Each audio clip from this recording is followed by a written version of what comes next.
Hello and अस्सलाम वालेकुम। My name is doctor Iram Rahman और आज मैं बात करूंगी about 5 mental health risks many lactating moms face. So number 1 is latch challenges and lack of support. सबसे बड़ा चैलेंज जो इनिशियली मदर्स फेस करती हैं लैक्टेटिंग मदर्स, दैट्स लैचिंग। और हॉस्पिटल में जो थोड़ी बहुत हेल्प मिल रही होती है इनिशियली 1 to 3 डेज़ के बाद जब मदर डिस्चार्ज होती है तो वो हेल्प और वो सपोर्ट भी ख़त्म हो जाती है।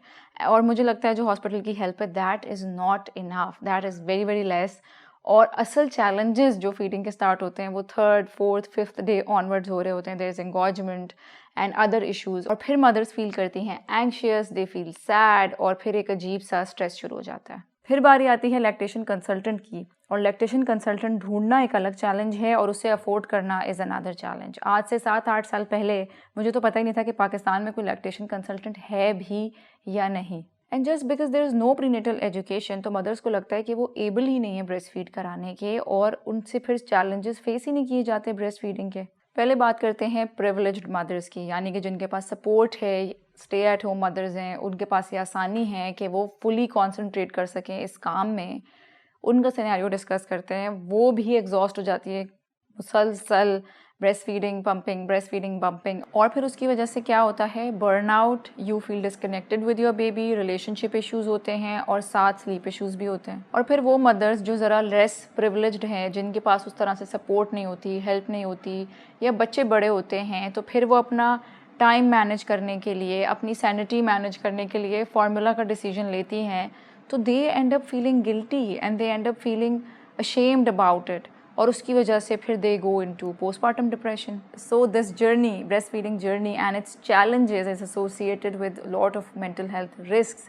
और फिर weaning is another story and if you decide to wean abruptly because of any reason, कोई भी आपका हो सकता है, उसकी वजह से आपकी ब्रेन में एक हार्मोनल शिफ्ट होता है which again is connected to postpartum depression.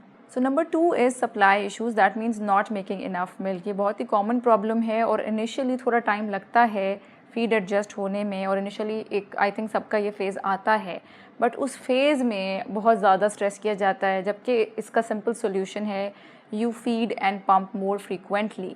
But होता ये है कि वो जो इतनी देर लैचिंग और फिर फीडिंग में लगता है and then you take a little break half an hour and the baby is hungry again, तो उसमें इतनी एग्जॉशन हो जाती है, इतना स्ट्रेस हो जाता है that there is no time to connect with your baby and enjoy your newborn, which again leads to stress and anxiety.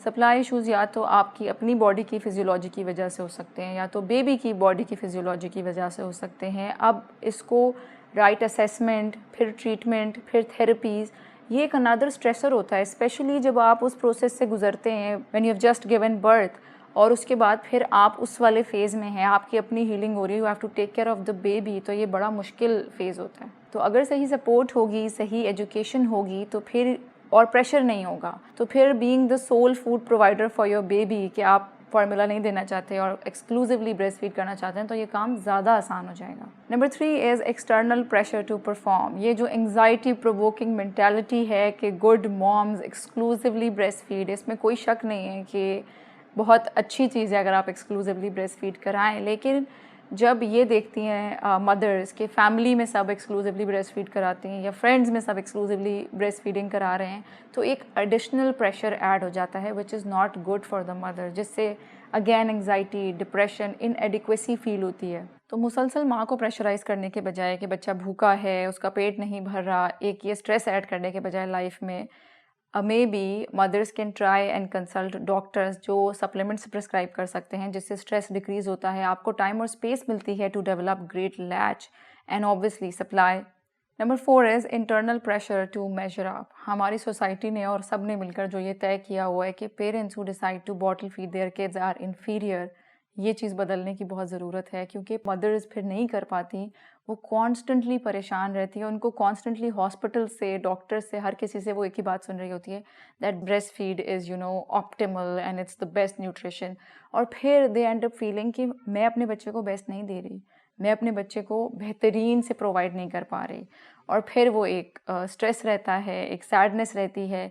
So maybe instead of focusing on this, it's a scientific fact and everybody knows breastfeed is best for kids, but maybe we can try and focusing on the other thing that's best for kids, and that is their mother's mental health.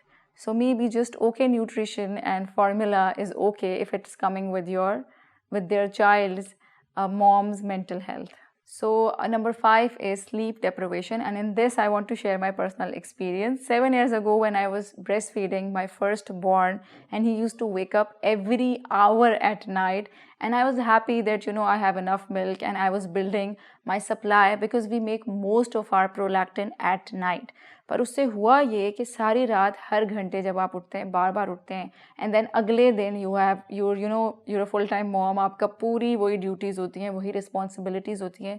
तो मैंने अपनी एक adult full sleep cycle complete नहीं की महीनों, for months, जिसकी वजह से आई डेवलप्ड पोस्टपार्टम साइकोसिस. उसकी वजह से I was paranoid, I was experiencing intense emotions, I was not able to think logically और क्लियरली, और मुझे अजीब कुछ हो गया था कि मैंने सोना ही नहीं है, क्योंकि जब मेरी आंख लगती थी मुझे पता था कि ओ अब ये उठ के फिर I will have to breastfeed. उस वजह से इतना मेरे अंदर फेयर आ गया था कि मैंने कहा बस मुझे सोना ही नहीं है. I use to just read articles and I use to read about motherhood, I use to just scroll my phone, और मैंने वो बहुत टफ टाइम देखा. यूजुअली जो ब्रेस्ट फीडिंग मदर्स होती हैं वो प्रेफर करती हैं bed sharing with their child because it's easier, लेकिन उसमें भी there is shame and guilt, क्योंकि वो डेंजरस है बच्चे के लिए.